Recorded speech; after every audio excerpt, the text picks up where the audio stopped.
We're here with Judge M. Margaret McKeown. My name is Tracy Brown, and I'm here with Judge M. Margaret McKeown of the Ninth Circuit. And Judge McKeown, I want to thank you for spending a little bit of your time this afternoon to share with us some thoughts about your life on the bench as a Ninth Circuit judge and how you got there. Thank you. It's a pleasure to be here. So you grew up in Casper, Wyoming. Can you talk a little bit about growing up there? Casper, Wyoming is in the middle of Wyoming. It's not a rural place. I like to think I grew up in a city, although there were less than 30,000 people there.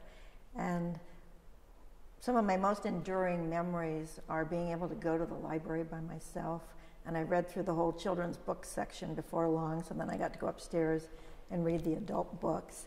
And it was just a very easy, wonderful place to grow up. We spent, all the days and nights when we could out on our bikes or hiking or walking with very little supervision. It was safe, wonderful, and I have great fond memories of the land in Wyoming. Sounds pretty idyllic growing up there. And you went to college at the University of Wyoming. I did. And what did you get your degree in? I had a double degree in international affairs and Spanish. And do you still have a connection to Wyoming, having moved away from there? I do. My sister still lives there. She was a member of the legislature in Wyoming, and we have a fondness for Jackson, Wyoming, where we go ski. But I've also been on the board of the Murie Center. It's a conservation organization out in Wyoming to celebrate two of Wyoming's pioneers, Olas and Marty Murie. And as part of that, I've been working on a book on Justice Douglas and his relationship to these conservation pioneers. Sounds terrific. After going to University of Wyoming, you went to Georgetown Law School to become a lawyer. Can you talk a little bit about why you decided to go into the law?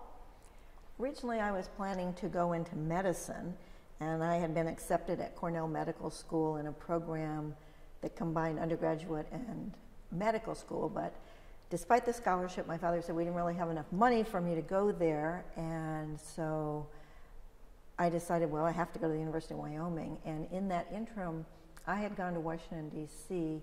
and met up with one of my senators, Cliff Hansen, and he took me on a trip through the Capitol and through the Senate and said, well, you want to have a hot fudge sundae? And I said, great. But the important part of the hot fudge sundae, besides how great it was, is that he talked about some of the intricacies of the Senate and how laws were made and all the procedural mechanisms and machinations, and I thought that was fascinating. So when I learned that I didn't have enough money to go to Cornell undergraduate and medical school, I decided I would go to the University of Wyoming.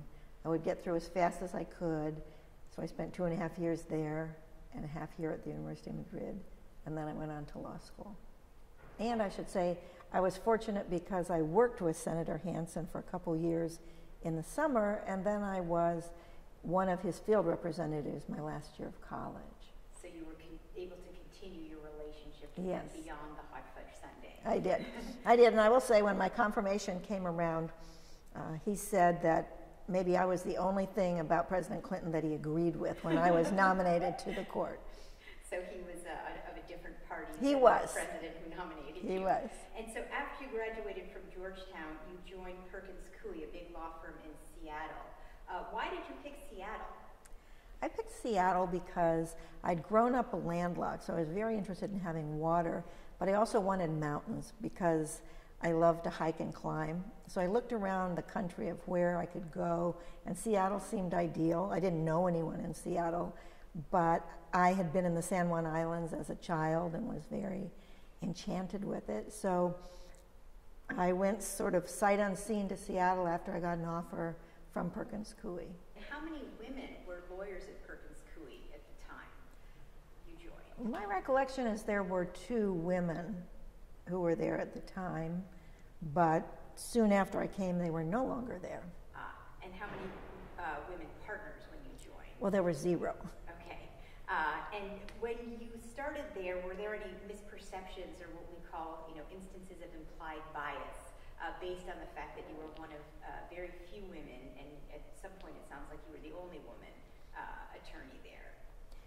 It was clear that they had not dealt with many women attorneys. And the first day that I showed up, someone asked me, actually it was a partner, asked me if I was the Xerox operator, the new Xerox operator, and of course I said, no, I'm the new associate. Now I understand why you might have mistaken me because I had this long hair and looked a little bit like Joan Baez, but certainly there were, at the time, judges and clients who would mistake you for not being a lawyer. I remember being in court, arguing a motion, standing up to make my argument, and the judge saying, "Are you a lawyer?" And of course I said, "Yes, I'm a lawyer, and I'd like to proceed," and everything went well from there. But I have to say that one of the great things about the firm is very much of a meritocracy. And I had a supervising partner who really was of the sink or swim variety. There was no formal training back then, but he would give me all kinds of challenges, and I took every kind of case possible and had great experience. So the meritocracy aspect of it really worked to my advantage, I felt. On the other hand, there were certain cultural and social barriers that I had to navigate over time. Can you give me an example or two of that? Well, I gave you one in court, of course, with one of the judges. We had some of the same things with clients, initially very reluctant. They were not used to working with women lawyers. And I think there were probably even some partners.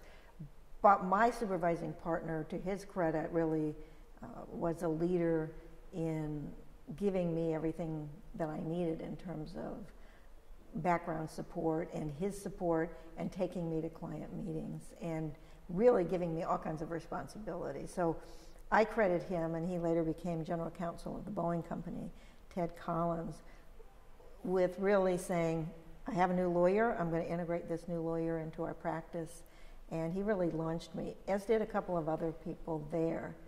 There were no women role models, keep in mind, because there were no women.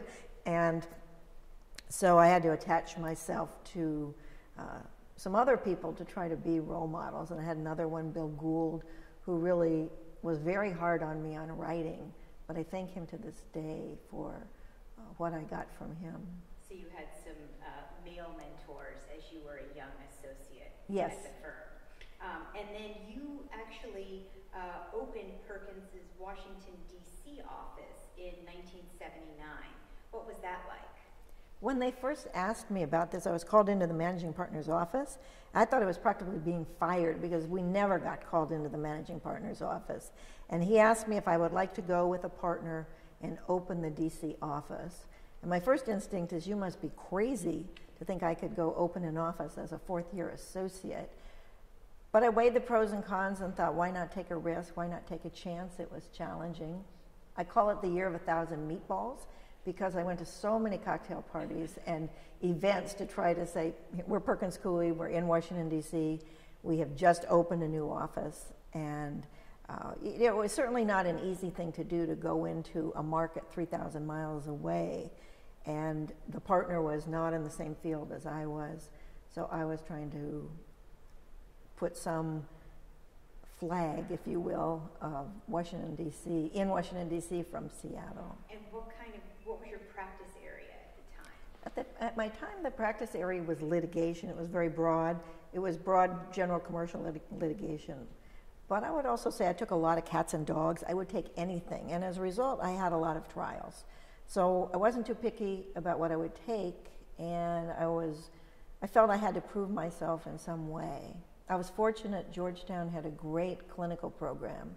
So I had 4 jury trials before I started practicing law, and I'm sure that that gave me some edge up.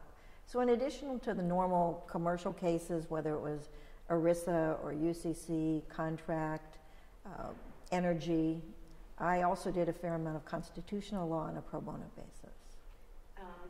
When you were in D.C., you also, I think it was when you were in D.C., you won a White House fellowship, and you worked as a special assistant to the Secretary of the Interior, and then the President, and this was in the end of the Carter era and the beginning of the Reagan era. Can you first of all explain what a White House fellowship is? Sure. The White House Fellowship Program was started by President Lyndon Johnson in 1965 as a nonpartisan program to bring young leaders to Washington.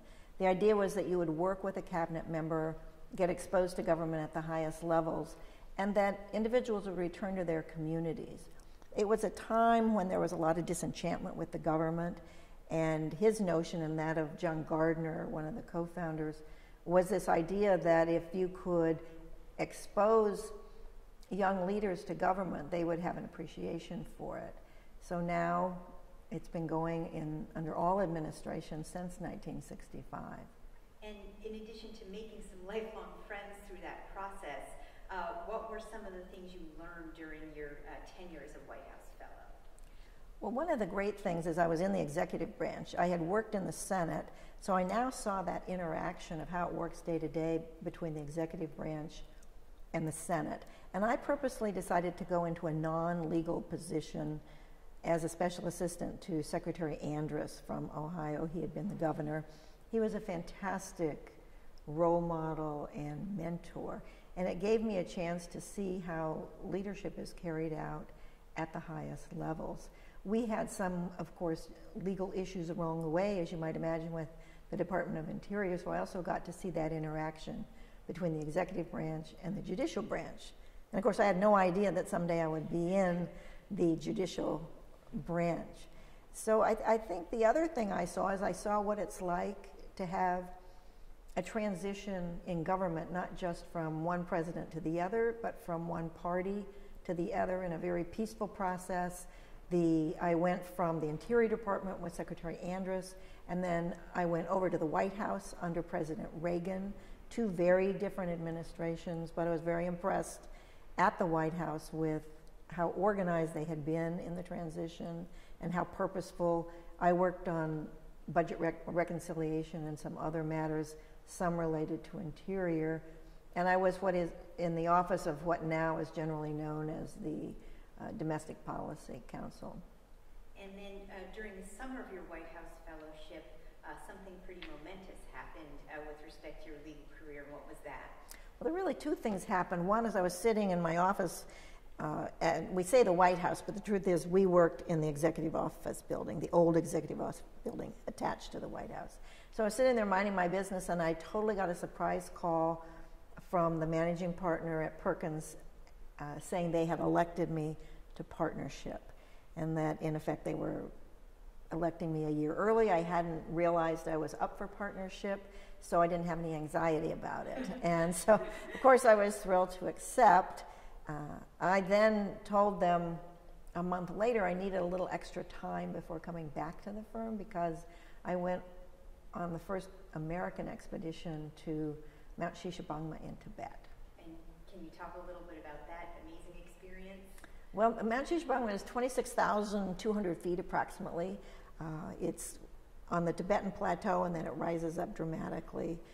I was the only female member of that small expedition. There were 7 of us. And at the same time, there was another first American expedition to Mount Everest, which was going on parallel.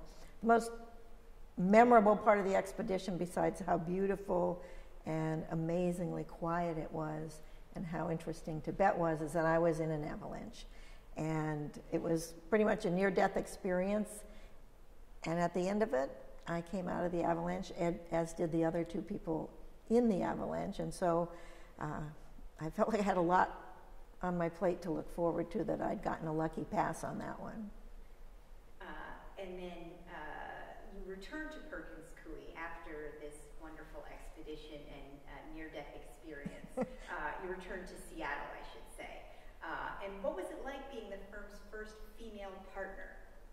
Well, the first thing is when I came back from Washington, I had absolutely no work, which is really frightening as a lawyer who operates on billable hours in business.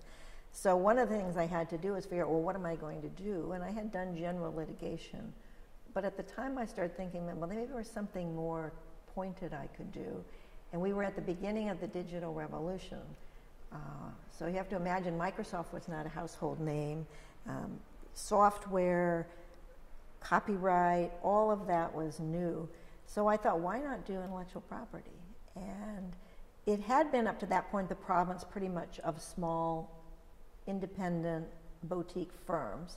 But I felt that one of the advantages that we had is that we were trial lawyers, and that if we could take these technical, difficult things and explain them to the jury, even though we were not patent lawyers. So that's how I launched the intellectual property practice Perkins Coie. Maybe out of necessity, I had to do something. And I soon went on the executive committee, and I was very interested, of course, in making sure that we were hiring women and also that women would succeed at the firm. So we had a number of programs started during that time. We had a part-time program for women. We also had daycare that was on Saturdays because we realized many women just needed a couple hours to catch up, and we hoped men as well. And our children actually loved going. It was like a Saturday play date for them.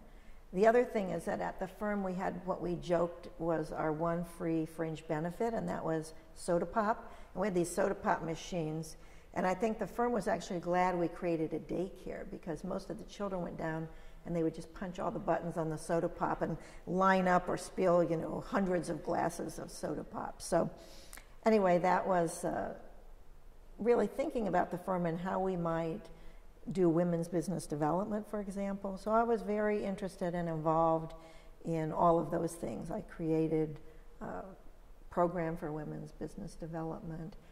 And at the beginning, when we would get the women together, we could meet in my kitchen.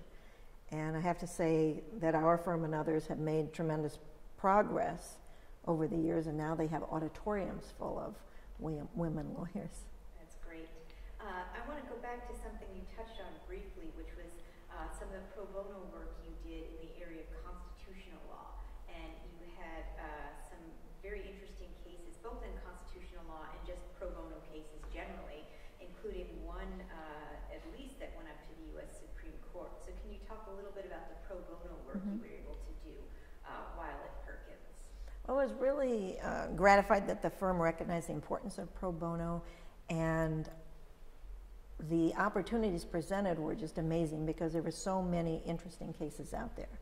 Now, the case that went to the Supreme Court involved a civil rights case where an individual did not ever get a transcript because the court reporter flaked out. So it was a question of could he sue Mr. Antoine, could he sue the court reporter who was an employee or a contractor of the federal court? And the whole question was judicial immunity. So I was appointed by the court. I lost in the trial court. I then lost in the Ninth Circuit, much to my surprise. But happily, I won 9-0 at the Supreme Court. And so that may be the one time I was very happy that the Supreme Court overturned the Ninth Circuit. And I did other pro bono work. Significantly, I spent 10 years working on strip search cases where women were being strip searched for minor infractions. One I remember in particular was a college student who had turned herself into a mummy for Halloween, and when the police came because of a noise complaint, everybody else fled, and she was there wrapped in tape as a mummy, and they took her down to the station and unwrapped her and completely strip searched her because she was naked under there. So I spent 10 years getting consent decrees on that. I also worked on patient access to their medical records. I worked on some sexual harassment and also marital discrimination cases. And then I should say I worked on one case as counsel for the Washington Council of Churches challenging an anti-gay rights initiative. And later that would come back to be an issue in my confirmation hearing. You also had some very big and very well-known clients. You already mentioned the Boeing Company, and you became one of their main lawyers and did work for Amazon.com, other household names like Nintendo. And this was, as you alluded to, partly the nascent phases of the digital era. So you must have worked on some very interesting cases for those clients as well. I did. I will say one of my last cases, remembering an injunction hearing in New York for Amazon, where the judge said, I don't have a computer, I'm not really familiar with the internet. I do know what a bookstore is, and of course Amazon was a virtual bookstore, which no one had ever heard of before. So it was always interesting. We were looking at cutting edge issues. Another trial sticks out in my mind. It was an antitrust trade secret trial for the Boeing Company. And it went on and on and on and on. And the one difficulty is that I was getting married, and I thought I'd have about a month off before I got married. So the night before I got married, the judge said that we needed to really keep the trial moving, and I was thinking, oh yes. And so the judge said, so we're going to come in tomorrow, Saturday, and we'll do our jury instructions. And of course, I quickly kind of raised my hand and said, Your Honor, I'm getting married tomorrow. And immediately popped out of the judge's mouth, well, Miss McKeown, is this your first marriage? And so I said, well, yes, it is, and my partners also want to come to the wedding. So the judge said, okay, well, we can come back on Monday. And I did get married to Peter Cowie, and that was my first marriage, and it's still my first marriage. That's terrific. And so in other interviews that I've read that you've done, you mentioned that becoming a federal judge is a little bit like being struck by lightning. How did the process begin for you? Was it something that you had previously considered and sort of set out as a goal for yourself, or did someone suggest you throw your name into the ring, or how did it happen for you? It too came up in a rather serendipitous fashion. At the time, there had not really been any openings for anybody up in the Pacific Northwest for maybe over 18 years, so it wasn't something we thought about. And I didn't think about being a federal judge particularly. I thought, well, maybe a trial judge would be interesting on the federal level, but I didn't do anything about looking into it. It was just that I admired the federal bench in Seattle, and I certainly admired the Ninth Circuit judges I knew there. Betty Fletcher had really been a mentor and very gracious to me, even though she was not in the same firm as I was. So another federal judge had mentioned that my name was floating around, and was I interested, and I wasn't sure because I hadn't thought about it. And I do recall sitting in an Italian restaurant, asked, well, what does this entail? And writing all that down on a napkin and then throwing it in my purse and deciding to forget it. So one thing led to another, and I was asked, was I interested? And I decided that I definitely was interested, but did I want to put my name out there? Because anybody who's in this situation knows there's always that fear of failure. What if I don't get the nomination? Will people think I wasn't a good lawyer? And I've always had this little plaque on my desk made by a tile maker in Vashon, Washington. And it says, when you're out on a limb, the world is at your feet. So I thought, well, I better take my own advice and go out on a limb and at least say I'm interested. And so I was called, that's happened in approximately January, February of 1995. And then I didn't hear anything for a long time. And then magically I was called by the White House that summer, and I was told I was President Clinton's nominee. I needed to get my papers in right away. I should probably shut down my practice and be ready to be on the bench by September of 1995. So I, with some amount of gullibility, believed all that, and I bought a new suit for my confirmation hearing. I started notifying my clients. I got all my papers in. They said it would be an easy confirmation. Well, the short story is about 3.5 years after I first got into the process, I was confirmed.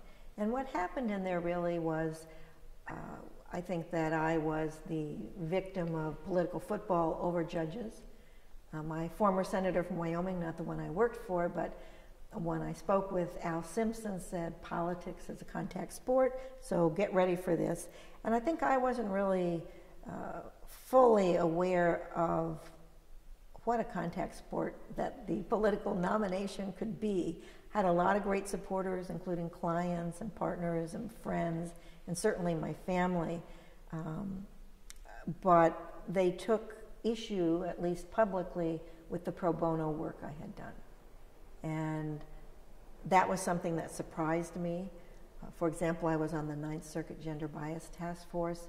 That was one of the issues that they said suggested I would be a liberal activist judge, along with my gay rights litigation and then some other women's related litigation.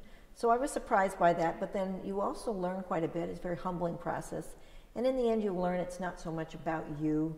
It's about a larger process that you just happen to be on the chessboard of that process. So the good news for me is that I was confirmed in March of 1998.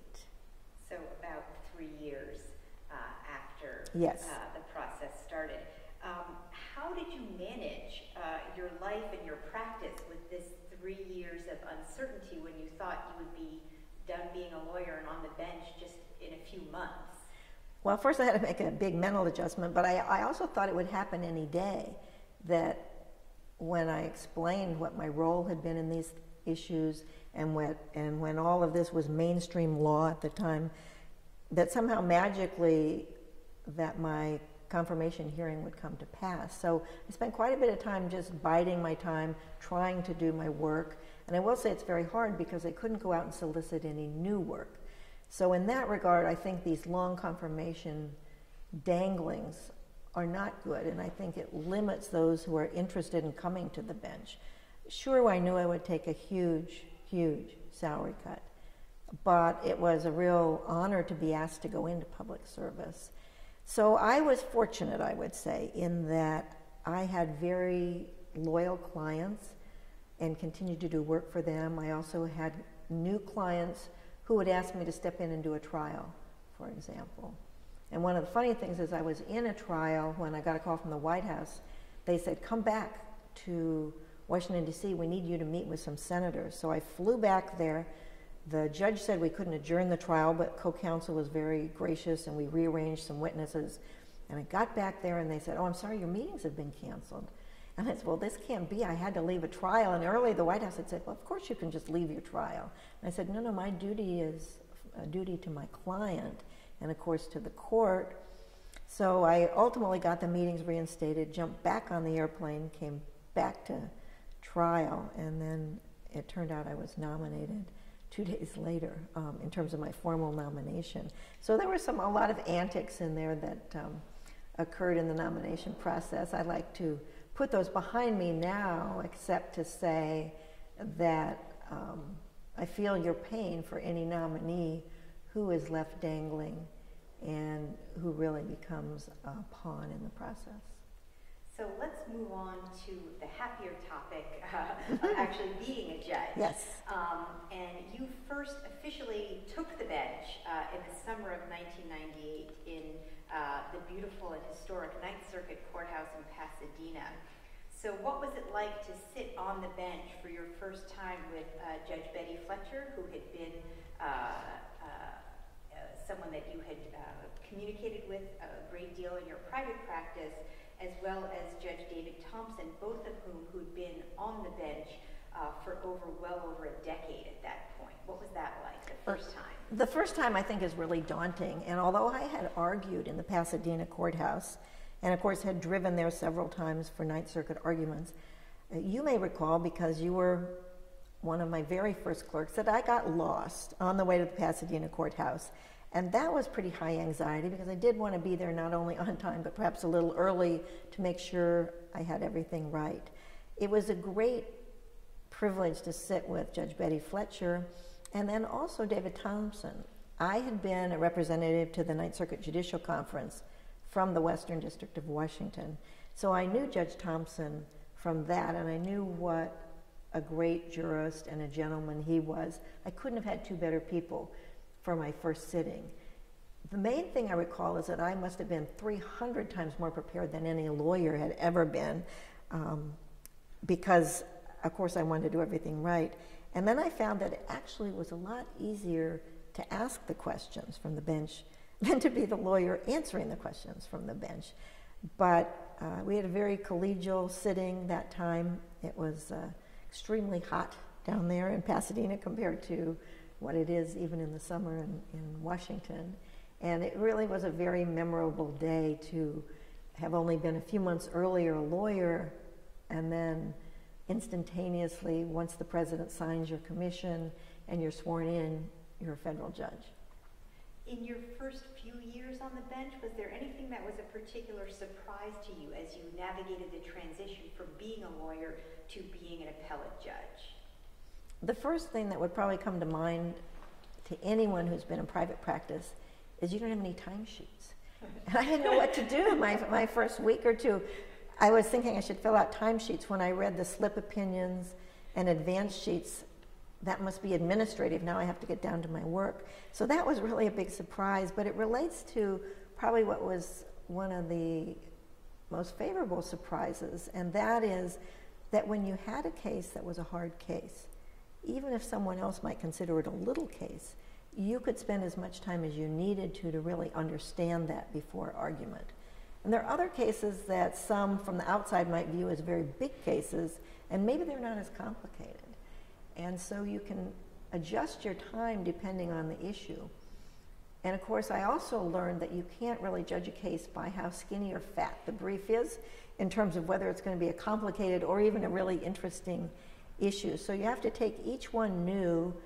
It's like being in a smorgasbord of the law, and you get to have a little of everything, and you want to have it all. Your chambers basically consists of yourself, a secretary, and 4 law clerks. And for your first few years on the bench, you were the only judge in the building, as I recall. After practicing at a big firm with lots of partners and associates and staff around you, was it difficult not to have a really large group of colleagues around you all the time? Well, it certainly was a big change, and I was used to collaboration on all my cases. I tended to run some very big cases with a big team, but we were all part of the team. So in a way, I just incorporated that into my little boutique law firm, which was my chambers. And I included the judicial assistant in that as well. But that is a big surprise. I remember that one of the things, I needed something, and so I asked my assistant to go get it, and she had come to the court with me from Perkins Coie, and she said, well, where is the petty cash? And I said, well, I'm the petty cash here in the federal government, so if we need to buy some of these little things, then I will just make a little cookie jar, which is, I still have the cookie jar, and I put money in there, so if anybody needs to buy something for the office that's not covered by the court, they just go to the cookie jar and take out money. I think that also made me look at the other judges and try to emulate what they were doing in terms of not only making friends on the circuit, but taking some time to make sure I did a lot of things with the bar.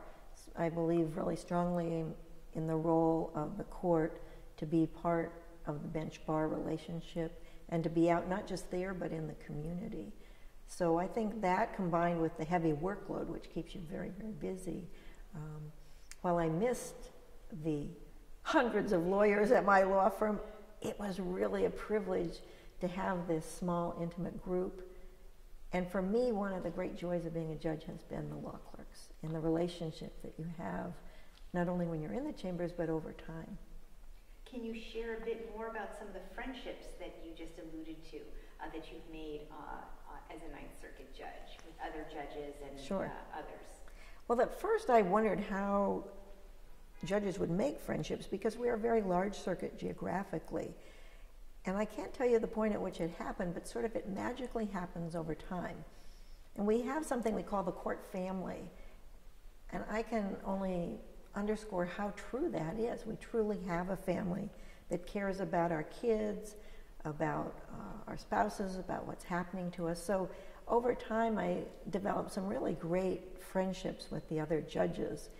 We have in the Ninth Circuit a symposium where all the judges meet once a year without clerks. We meet with our spouses, our significant others, and it's a great opportunity to really talk about the craft of judging and not talk about particular cases. So over time, I think when you sit on panels also, we're very collegial. We go out to dinner together, we have lunch together, we include the clerks in these things. And I think that, plus some of the national activities I did, both on committees and for the bar, also exposed me and brought me into friendships with judges really around the country. Did you ever miss having the role of an advocate, trying and arguing cases rather than being up there on the bench? I thought I would miss that because I really, really loved it. But I also learned that as an advocate, you have to have a pretty good idea of the strength of your case.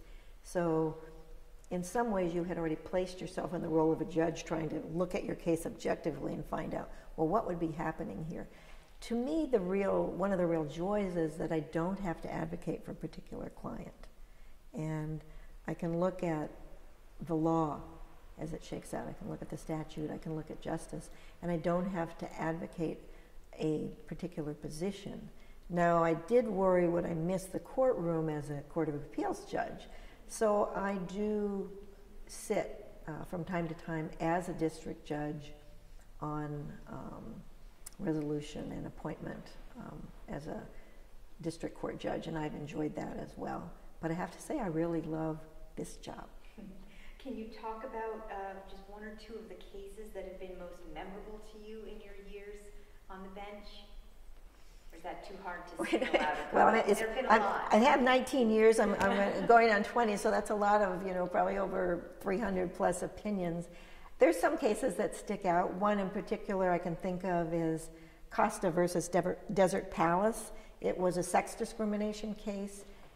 It was a case in bank in the Ninth Circuit, and we took a position that some characterized as being at odds with all of the other circuits in terms of certain standards in sex discrimination cases. I felt that perhaps maybe the other circuits had gotten it wrong, as did my colleagues.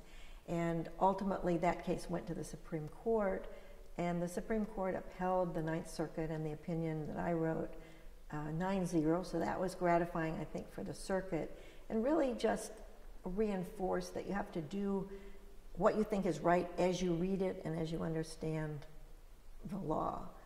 We also had another, not long ago, in-bank case called Google versus Garcia. It was the intersection of the First Amendment and copyright.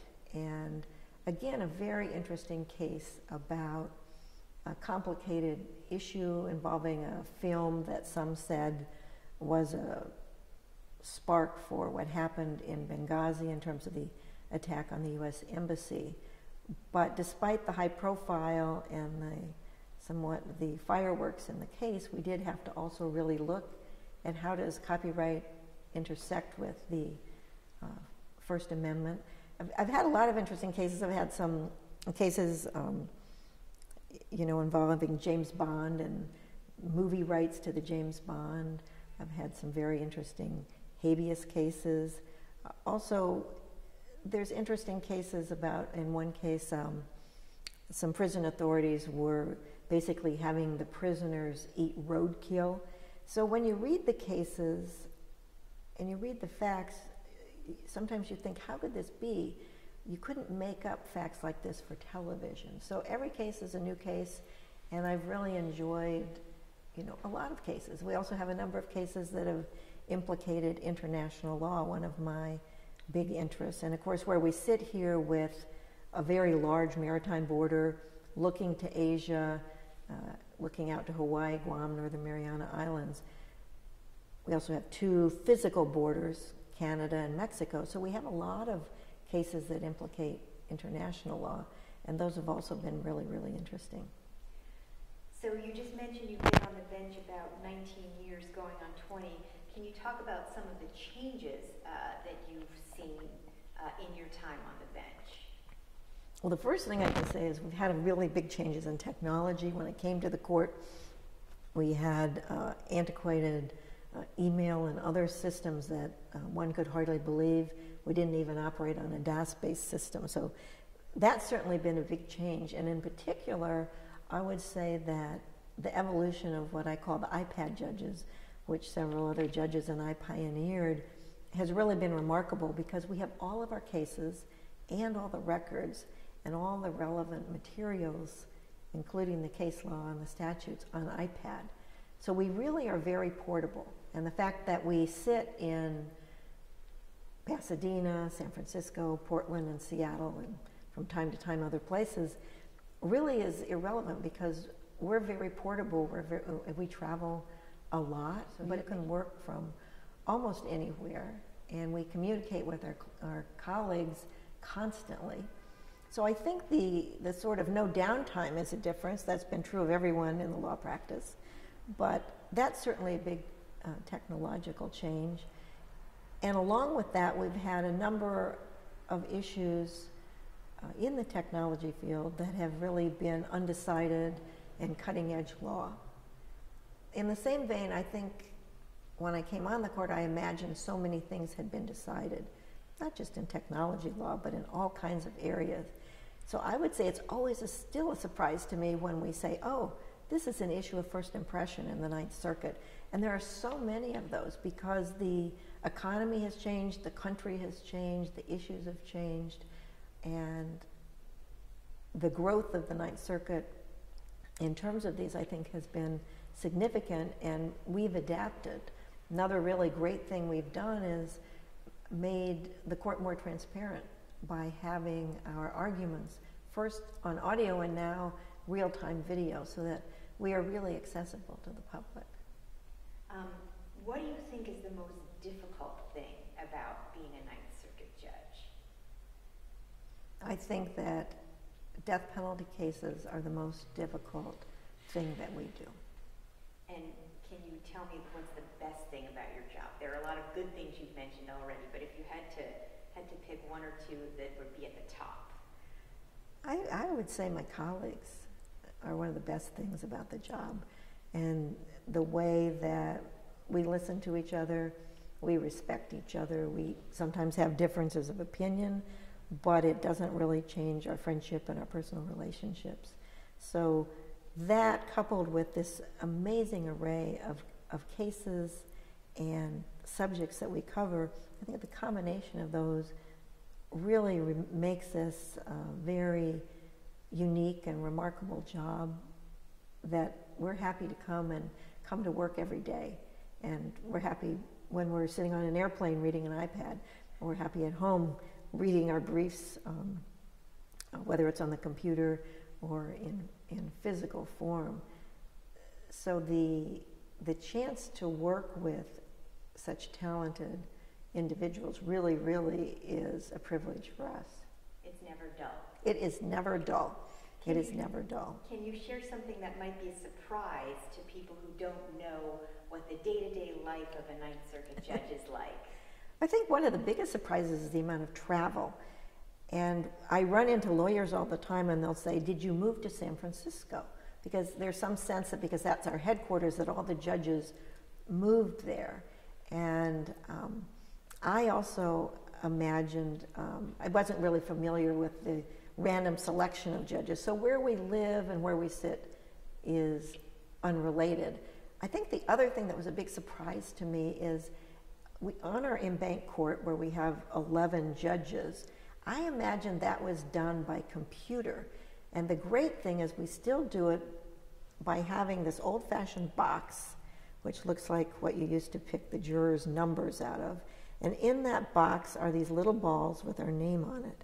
So when there's an in-bank call that's successful and we're going to have an in-bank hearing, a judge actually pulls those out, and it's actually another judge is the witness to that. And they get pulled out, and then the names get written down as to who will be on the in-bank panel. So the beauty of it is that we sit here now in this courthouse, 1905, lovely historic courthouse. We still have many, many traditions that have been with the circuit for a long time, and at the same time, we're moving with the change of times. That's terrific. You have been involved in an incredible array and number of activities in addition to your role as a Ninth Circuit judge. Obviously, you're very devoted to your family. You've traveled to and taught in numerous countries on the rule of law. You've served as a council member on the American Law Institute, president of the Federal Judges Association. You co-founded and served as president of the Washington Women Lawyers Association. You've been on the board, the national board of the Girl Scouts, and Chief Justice Roberts selected you to chair the Judicial Conference of the United States Codes of Conduct Committee. In addition, you've volunteered at a camp in Colorado for children with cancer, and you've mentored dozens, if not hundreds of lawyers and I personally know you are a great entertainer and chef. So one question that I had was, how do you find the time to do all of these things? Well, there are 24 hours in a day. I think one of the things is I've had great support. I have great support from my family and great support from my colleagues and my clerks. It's like anything. What you love, you make time for. And of course, I love my family and I make as much time as they need and want for me. But also I have really enjoyed some of these other activities that really relate to the law. For example, the work I do is I chair the Rule of Law Initiative for the American Bar. We work in 50 countries, and there's nothing more gratifying than going overseas and working with other judges, lawyers, and prosecutors. I learned so much about our system, and it makes me think and reflect on our system. So I guess I do have a lot of energy. People tell me that I have a lot of energy, and I think it's also interesting that I like to hike quite a lot, and you can think about your cases while you're hiking, because that sometimes when you're out without any distractions, it's the best time to think about something, or when you're walking. So again, I think you make time for what you love. There's never a perfect balance. I think that's a misnomer in terms of work-life balance that suggests that there's this like even teeter-totter. You know, it's more like a merry-go-round, and you have to decide when to jump on and when to jump off. I've had to learn how to say no. My inclination is people ask me to do things and they're interesting, or they ask me and they need help on something. So my inclination is to say no, is to say yes, excuse me, is to say yes, and I know that I have to sometimes say no, but I don't like to say no to too many things. It's like when I go to a foreign country where I don't speak the language and they ask me something, if I say no, I never really get to know, well, what opportunity did I miss? So my inclination is to say yes, but for everything I say yes to really commit myself and to follow through. So when I say yes, I mean yes, and not just yes on paper. You've also earned so many awards in your career. I'm not going to go through all of them because that would take a tremendous amount of time, but some of the highlights include the ABA's Margaret Women of Achievement Award, the Top 50 Women Lawyers Award from the National Law Journal, the Big Sisters Mentor Award. You received an Achievement Award and Honorary Doctorate from Georgetown, and my personal favorite is the Cool Women Award from the Girl Scouts. And I'm not going to ask you to pick your favorite award, but can you share a little bit about what these honors mean to you? Well, I'm always humbled if somebody calls me up and says they're going to give me an award. To my family, it probably means one more bad dinner. But they've always been great in coming. Really what it means to me is it's a recognition not just of me, but of achievement in general for women. Some of the awards have been related to women, and I think it's important to celebrate women's success in the law. We've made a lot of progress, but there is a lot of progress to be made, and nobody should be fooled into thinking that we've achieved the pinnacle of where women, minorities, and others should be in the law. The other thing that I think it celebrates that is important to me is the importance of pro bono and public service.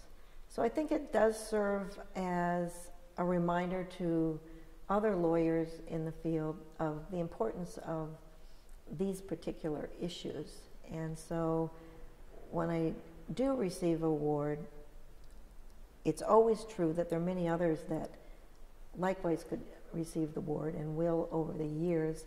And so maybe taking a page from what I learned in my Senate confirmation, it's really not about us. It's really about some broader purposes, and that's why these organizations give the awards. I've been lucky to get some of them.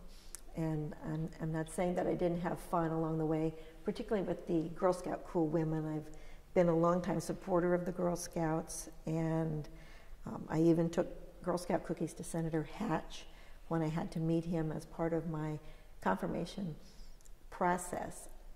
But the Girl Scouts have done a lot to let girls grow up to be leaders. So I'd like to do what I can to give back to the Girl Scouts. And just my final question, what are you most looking forward to as you continue your illustrious career as a Ninth Circuit judge? I can't say I'm looking forward to one particular thing, but I'm looking forward to continuing my job as a judge, to working with my colleagues. I'm looking forward to more and additional interesting cases. I think I'm also looking forward to continuing my work overseas. It's been very meaningful to me to do that. And I'm looking forward to, in addition to doing all of that, to making sure that I have a real life with my family and with my friends. And most of all, I hope that as these cases come to us, I hope that we'll be continuing to make reasoned decisions and good decisions, and that we will be doing justice. Thank you so much for sharing your time with us, Judge McKeown. It's been a tremendous pleasure and an honor to work with you. Well, thank you, and I get to say one last word, and that one of the great joys of my life is seeing my law clerks develop into great lawyers, and in the case of Tracy Brown, being appointed to the Superior Court of San Francisco. So that is an incredibly gratifying thing, to see my now approximately 80 clerks go on and watch and follow their careers in the law. So thank you.